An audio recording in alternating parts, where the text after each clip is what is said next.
la météo avec C3A Productions. Bonjour à tous et à toutes et surtout bon réveil à ceux qui viennent de nous rejoindre. Le premier bulletin météo de ce mois de juillet. Les températures annoncent beaucoup de douceur, même dans les zones réputées les plus chaudes du territoire. Par exemple, dans le nord et l'extrême nord, on sera seulement à 35 et 25 degrés. Dans la bande côtière, on ira de 29 à 22 degrés. Et dans la grande partie sud, de 26 à 28 degrés. Des températures presque stationnaires et identiques sur l'ensemble du territoire national.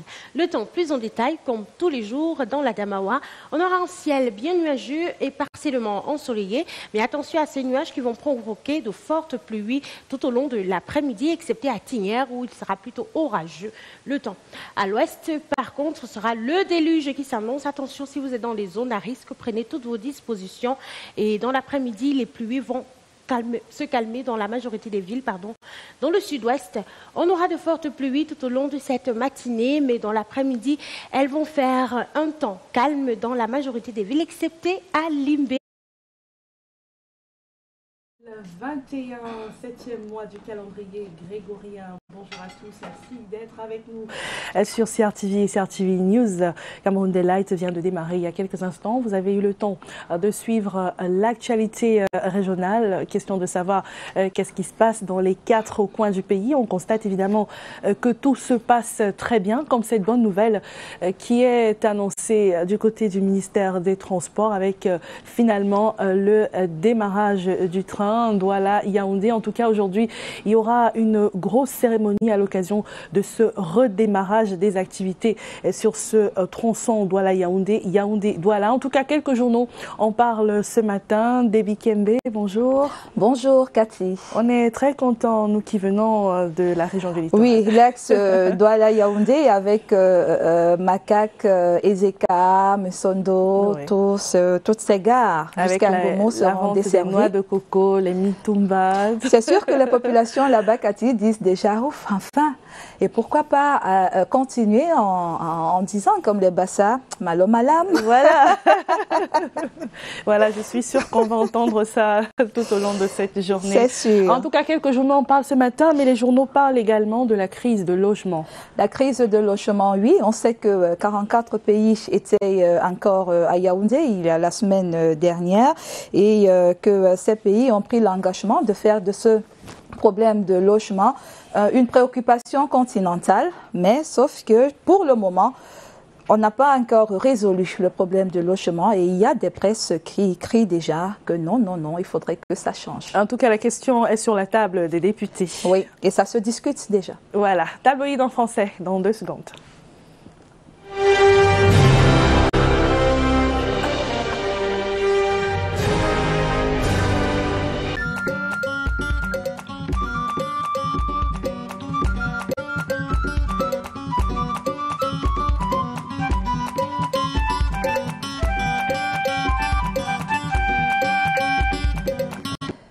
Grand salut à tous, on espère que vous allez bien. Tout le plaisir est le nôtre de vous retrouver comme chaque jour, de lundi à vendredi d'ailleurs, pour la une de vos journaux. Soyez donc les bienvenus à Tabloïd sur la CRTV. Il y a quelques jours, nous vous demandions encore de retenir cette date du jeudi 1er juillet 2021 pour ce dîner, donc embarquant avec le journal Le Quotidien dans le train express axe Douala-Yaoundé. Il y a quelques minutes maintenant que le nouveau express est sur les rails. La nouvelle desserte qui connaît son entame ce jour est parti de Douala à 6h. Son arrivée à Yaoundé est prévue un peu avant 11h. Le ministre des Transports va représenter le premier ministre chef du gouvernement à la cérémonie de mise en service officielle du train donc express à Yaoundé.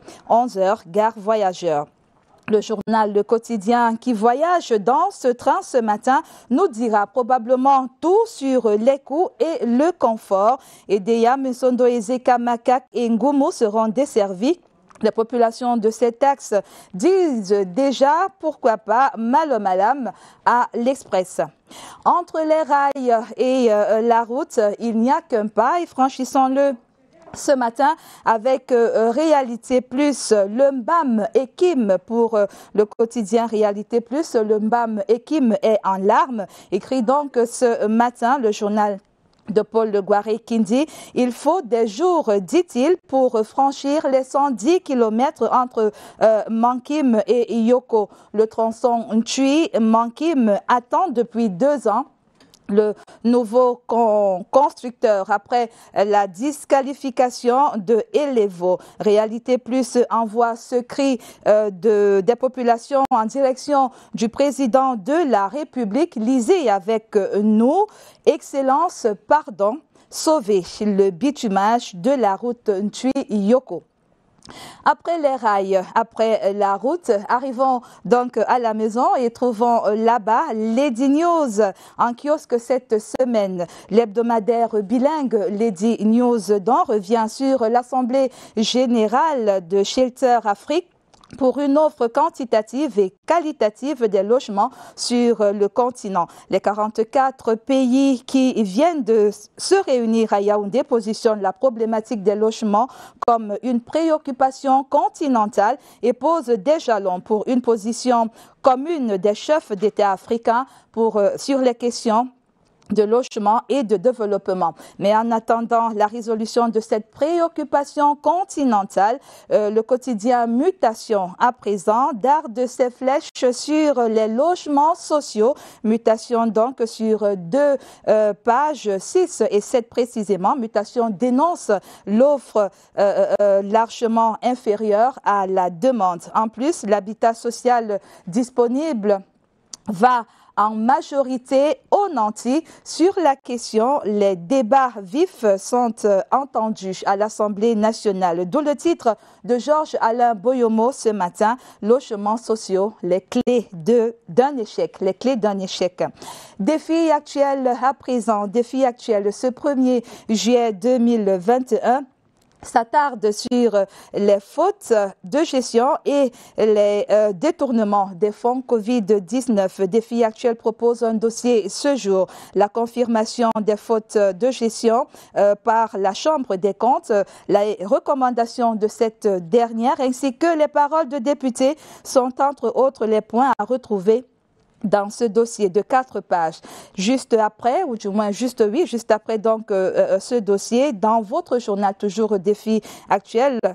Défi actuel fait donc un clin d'œil à l'eurobond, l'opération réussie pour le Cameroun. Le magazine indique que selon le ministre des Finances, Louis-Paul Motazé, les investisseurs ont souscrit pour 1481 milliards de francs CFA, mais la partie camerounaise n'a accepté que 450 milliards à près de 6%, contre 9,5% en 2015 au regard des habilitations reçues. L'hebdomadaire La Seine en kiosque met en vitrine le maire de la ville de Ndikini-Meki et les 487 jours de Patrice Bessoubel, le maire providentiel. Dans cette parution, l'intégralité du discours de Monsieur le maire est donc à retrouver. C'était à l'occasion de la tenue du conseil municipal portant examen et adoption des comptes administratifs de la commune de Ndikini-Meki. L'hebdomadaire de la Seine donne également l'occasion de lire en guise d'éditorial le discours programme de la présidente de l'Union de la presse francophone, section camerounaise. Evelyne Owona-Essomba promet la main sur le cœur, le renforcement de compétences pour un journalisme de qualité et aussi une ouverture et une plus grande coopération avec les partenaires de l'UFP Cameroun. Evelyne Owona-Essomba ou les habits neufs de l'UFP Cameroun pour une presse crédible. En santé, pour finir, le quotidien de Joseph Mbengboum ce matin. EcoSanté donc est à Douala, du côté précisément à la région militaire, à la région de santé militaire Numéro 2, situé à Bonanjo, ophtalmologie, chirurgie, gynécologie, cardiologie, traumatologie, ORL sont entre autres les spécialités qu'on y retrouve. Vous pouvez donc aller de ce côté-là pour retrouver votre santé si en ce moment vous avez des petits bobos. Voilà, fin de tabloïd de ce 1er juillet 2021. On espère avoir pu stimuler en vous l'envie de lire pour ceux qui adorent l'odeur de l'encre. Rendez-vous donc dans les kiosques. Les internautes peuvent également se rendre sur la toile pour lire tous les journaux qu'ils vont retrouver de ce côté-là. Nous vous souhaitons à tous bonne lecture, bon jeudi. Prenons rendez-vous pour demain, vendredi.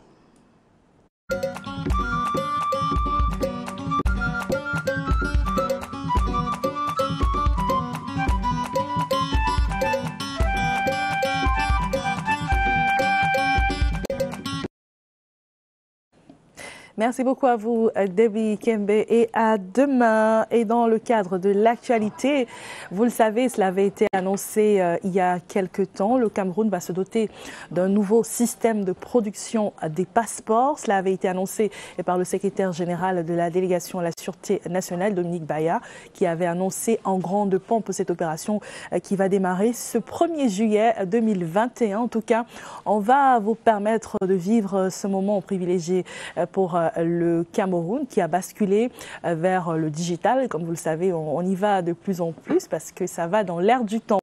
On aura de plus amples informations dans nos différents journaux sur CRTV et CRTV News. Pour le moment, je vous convie à suivre l'agenda de la journée. Le ministre de la Décentralisation et du Développement local préside ce jeudi à Yaoundé la cérémonie du lancement de la phase 2 du programme de développement économique et social des villes secondaires exposées à des facteurs d'instabilité. Ce programme, conçu par le FECOM sous l'égide du gouvernement, a pour objectif de renforcer la stabilité régionale et d'assurer une meilleure gestion des crises. Le ministre des Mines, de l'Industrie et du Développement technologique, Gabriel Ndodo Ndoké, effectue une visite de travail ce 1er juillet 2021 à Akonulinga. Cette descente a pour objectif de s'enquérir de l'évolution des travaux de sondage et de prospection du rutile sur la multinationale minière française Eramé. En littérature, cérémonie de présentation et de dédicace de l'ouvrage, l'exception en droit mélange en l'honneur du professeur Joseph Owona.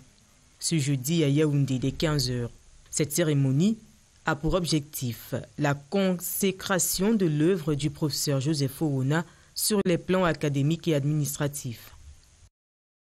Et en sport, la Fédération camerounaise de football tient le 13 juillet prochain à partir de 9h à Yaoundé une session extraordinaire de l'Assemblée générale. La dite session sera consacrée à l'adoption des nouveaux statuts du Code électoral, du Code d'éthique et du Code disciplinaire et autres textes réglementaires de la FECAFOOT. Donc l'agenda de cette journée, mais il y a également aujourd'hui le lancement de la deuxième phase du programme économique et social du ministère de la décentralisation et du FECOM. C'est ce matin. Il sera à 7h dans exactement 3 minutes. Gilbert Tonguéné sera là pour le journal en anglais. Je vous retrouve juste après les informations pour la suite. Nous sommes de retour dans ce studio de CRTV et CRTV News. Cameroun Daylight se poursuit après le journal de 7h présenté par Gilbert Tonguéné. On va rester dans le cadre de l'actualité. Cette fois-ci, on va visiter un tout petit peu nos quotidiens. Ils ont parlé évidemment de ce redémarrage du train express. C'est une très bonne nouvelle pour la communauté tout entière. En tout cas, Rita Macan nous en dira un peu plus dans Tabloïd.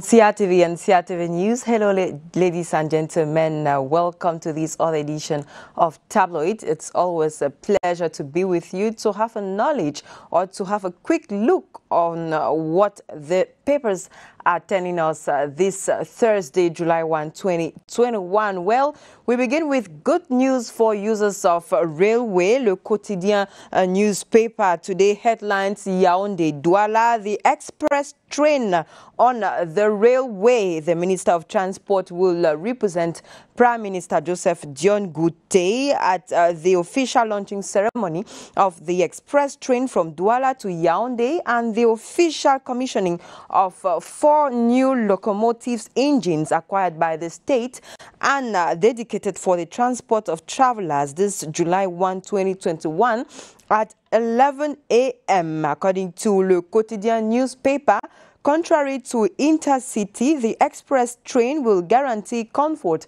to all the population of diverse localities. The prices of tickets are affordable and the hours of departure are 6 a.m. in Douala and 2 p.m. in Yaoundé. Catch the story on today's edition of Le Quotidien newspaper. Let's have Défi Actuel newspaper, which talks about the COVID gate issue. Défi Actuel tells us that 12 lawsuits are in view, according to the news magazine. The audit bench of the Supreme Court has confirmed cases of mismanagement.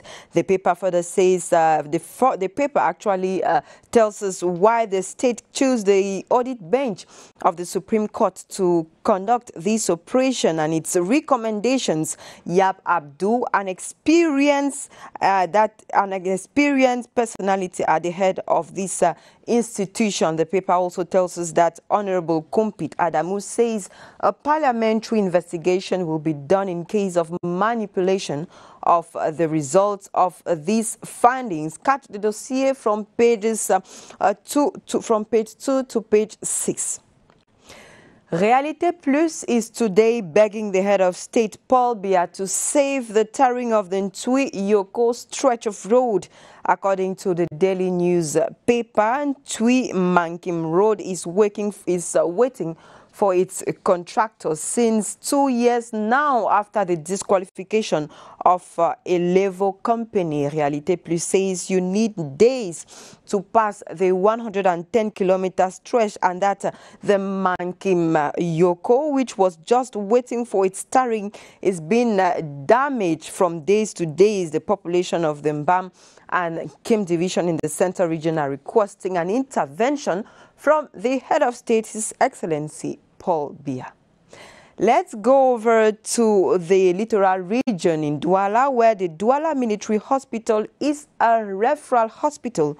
EcoSanté today says the situation, it is situated in Bonanjo. This hospital welcomes around 3,000 patients per week and it has all the specialties from cardiology, gynecology, surgery, traumatology, ophthalmology, internal medicine, and the list continues. In an interview granted to EcoSanté, the Colonel Dr. Chief of the Douala Military Hospital, Professor Godfrey Koki, reveals the keys of success of this referral hospital in Douala from page 6 to page 7 of today's edition of EcoSanté newspaper.